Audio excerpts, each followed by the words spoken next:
Olá pessoal, sejam bem-vindos a Contos Livros. E o livro de hoje é Hamlet, de Shakespeare. Esse livro maravilhoso, amei ler essa obra aqui. A forma como ele escreve é muito delicada. Ele faz questão de colocar aquelas metáforas poéticas, mas sempre de forma muito inteligente. E também é muito bonito. E ela foi encenada lá em 1600, lá na Inglaterra. Mas tal é a força da sua mensagem, que continua influenciando obras até os dias de hoje. Então pessoal, antes da gente começar, já vou pedir para você deixar o seu like, porque se eu peço lá no final, às vezes vocês esquecem. Se inscreve no canal também. Comenta aqui embaixo se você já leu Hamlet, o que foi que você achou, qual o seu momento ou a sua citação favorita. E também compartilha esse vídeo com as pessoas que vocês conhecem. Então pessoal, quem era então Shakespeare? Que esse cara que dispensa apresentações, mas a gente fala dele mesmo assim, né? Shakespeare, esse grande escritor da língua inglesa, era ator, diretor, escritor de peças de teatro. Nasceu em Stratford-upon-Avon em 1564, foi casado com Anne Hathaway, teve 3 filhos, estabeleceu-se em Londres na época de Elizabeth I, escrevendo essas pérolas que nós conhecemos hoje: Macbeth, Romeu e Julieta, Rei Lear. E uma informação interessante sobre ele, pessoal, é que olha, ele morreu em 1616 com 51 anos. Então Shakespeare viveu pouco, mas viveu bem, né? Tudo que ele fez, toda a sua obra, continua nos inspirando, continua nos cativando, nos chacoalhando até os dias de hoje. Então agora pessoal, vamos falar do livro, vamos falar de Hamlet. Lá no reino da Dinamarca tem uns soldados montando guarda. E esses soldados vão ser assombrados ali por um fantasma, que é o fantasma do rei, que morreu assassinado há apenas 2 meses. Os soldados vão chamar uma pessoa mais estudiosa ali, que é o Horácio, e notem o nome dele, Horácio, tem a ver com oração. Vão chamar ele para que de alguma forma ele se comunique com aquele fantasma, mas o fantasma não vai querer conversar com ele de jeito nenhum. E ele vai dizer, olha, sabe o que é? Vamos chamar então o filho dele, porque talvez o filho dele faça o fantasma falar. Eles vão sair dali e vão para o palácio. Lá no palácio, o que está acontecendo, pessoal? O casamento da rainha viúva, olha só, com o irmão do rei assassinado. E aí o príncipe, né, o filho da rainha e do rei que morreu, que é chamado Hamlet, o protagonista aqui da peça, ele não tá gostando nada daquilo. Inclusive, ele tá todo vestido de preto, ainda mostrando o luto pela morte do seu pai, e vai mostrar com esse comportamento a sua clara insatisfação com aquilo tudo, né? Aqui vai ter um personagem chamado Laertes, é importante eu falar dele porque ele vai ser importante lá pra frente da peça, que ele é filho do Polônio. O Polônio, ele é como se fosse um mordomo real, ele é super importante para a organização do palácio, recebe ordens diretas do rei. Daqui a pouco todo mundo vai sair dali, o Hamlet vai ter um baita de um solilóquio expressando ali para a plateia, né, toda a sua insatisfação com aquela situação toda, e os amigos dele vão chegar avisando que o fantasma do pai dele está assombrando ali as redondezas das muralhas do castelo. Ele vai então aceitar o convite para ir ver o fantasma, e o fantasma realmente vai aparecer, mas não vai querer falar nada na frente dos amigos. Vai pedir para que o Hamlet venha à parte e ele vai conversar só com o Hamlet. O Hamlet vai sozinho com ele e o fantasma vai explicar que quem na verdade o assassinou foi o seu irmão. E com presentes ali acabou conquistando o amor da rainha também. E não apenas isso, vai pedir para que o Hamlet realize uma vingança. Vai pedir para que o Hamlet mate o tio, mas não faça nada de ruim com a mãe. O Hamlet ele vai topar. E ele vai começar, a partir daí em diante, a se fingir de louco para que as pessoas ali no castelo não deem muita bola para ele, para que dessa forma ele fique mais livre para conseguir construir ali a sua vingança. Essa é a sinopse de Hamlet, que sim, vai prender a sua atenção do início ao fim. A gente vai perceber, pessoal, que essa história de um irmão que mata outro irmão, depois ele vai ficar com tudo que o irmão tinha, é uma coisa mítica, né? A gente vai perceber que essa história ela já existia há muito tempo e ela vem inspirando várias outras histórias. Então, no século XII, quem se inspirou para fazer uma história que foi a primeira história, olha só, do Hamlet, foi o Saxo Grammaticus do século XII em sua Gesta Danorum, que é a gesta dinamarquesa. Por sua vez, uma pessoa no século XVI, chamada Bell Forest, e adaptou essa do Saxo Grammaticus, e aí dessa adaptação foi que o Shakespeare fez o seu Hamlet aqui. Então essa, como outras obras do Shakespeare também, são sempre adaptações de outras histórias que já existiam, mas que o Shakespeare vai fazer do seu jeito, colocando ali as suas palavras, a sua narrativa e fazendo então a sua versão. Outra característica das obras do Shakespeare é sempre levantar um espelho ali para o público, fazer as pessoas se enxergarem no palco, observando tanto as suas próprias fraquezas, os seus próprios defeitos, como também as coisas erradas que estavam passando ali ao redor no estado, de uma forma ou de outra, vai fazer uma crítica aqui a uma classe ou outra, enfim. Shakespeare trazia esse caráter moralizante nas suas obras. Uma das críticas que ele vai fazer aqui é do fingimento. as pessoas que estão sempre representando papéis aqui na corte, sempre em busca de algum outro interesse e utilizando muito as palavras para poder criar uma aparência para si mesmas de pessoas boazinhas, de pessoas honestas, de pessoas castas, enfim. Inclusive o próprio Laertes, que eu já falei para vocês, ele vai ficar dando ali conselhos para a irmã dele, que é a Ofélia, pedindo para ser uma pessoa responsável, isso e aquilo. Aí a irmã, sabendo muito bem quem é o irmão, vai responder com muita educação, muita finura também,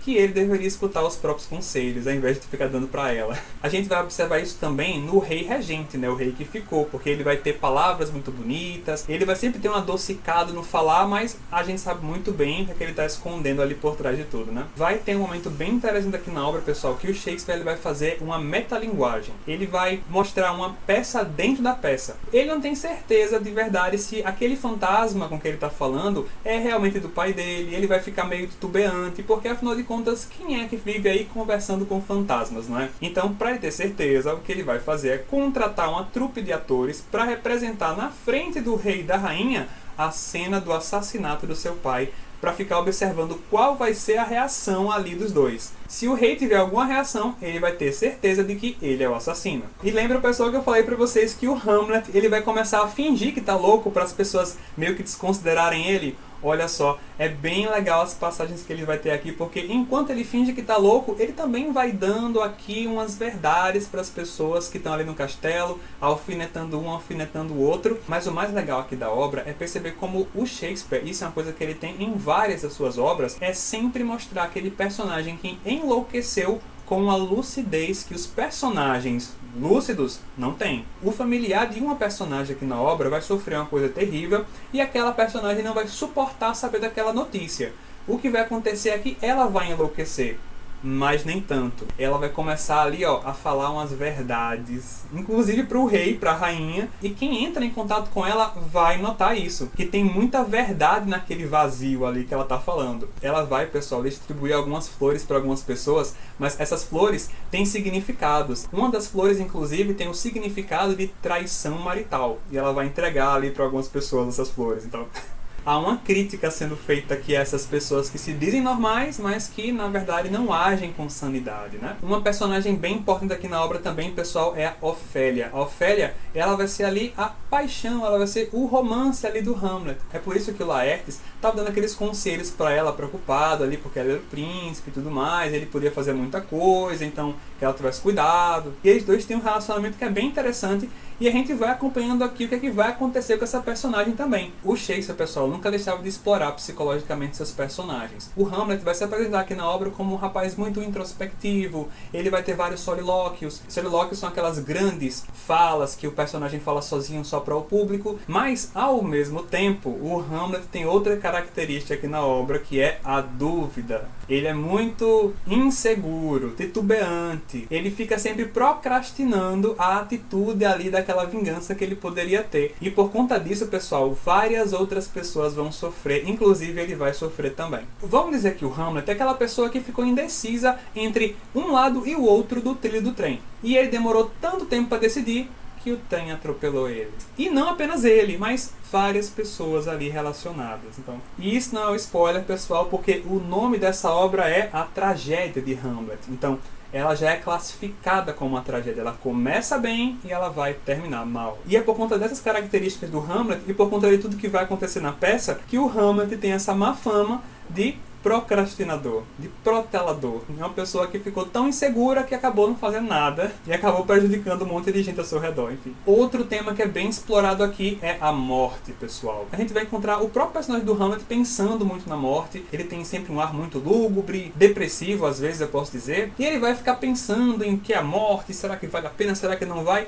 Aquela própria frase, ser ou não ser, eis a questão, é na verdade ali ele pensando se vale ou não a pena se suicidar, mas ele optou pela vida. Tem um momento bem interessante e bem engraçado aqui na obra, porque sim, essa obra é recheada de momentinhos engraçados, tá, pessoal? Tanto por parte do Hamlet, quando ele vai alfinetar alguém, ou por parte do Polônio, que é o pai do Laertes da Ofélia, que é bem engraçadão também ali. E tem um momento em que o Horácio e o Hamlet vão para um cemitério e tem dois coveiros, só que os atores que fazem os coveiros são palhaços. E eles fazem algumas brincadeiras com palavras, eles vão começar a brincar ali com o Hamlet também. Eu, pelo menos, gostei muito dessa parte do livro. O que acontece é que ele tá ali cavando algumas covas e ele tá ali tirando alguns ossos e o Hamlet vai perguntar de quem é aquela caveira que acabou de sair dali. E o coveiro vai falar que aquela caveira era de um antigo bobo da corte que tinha ali.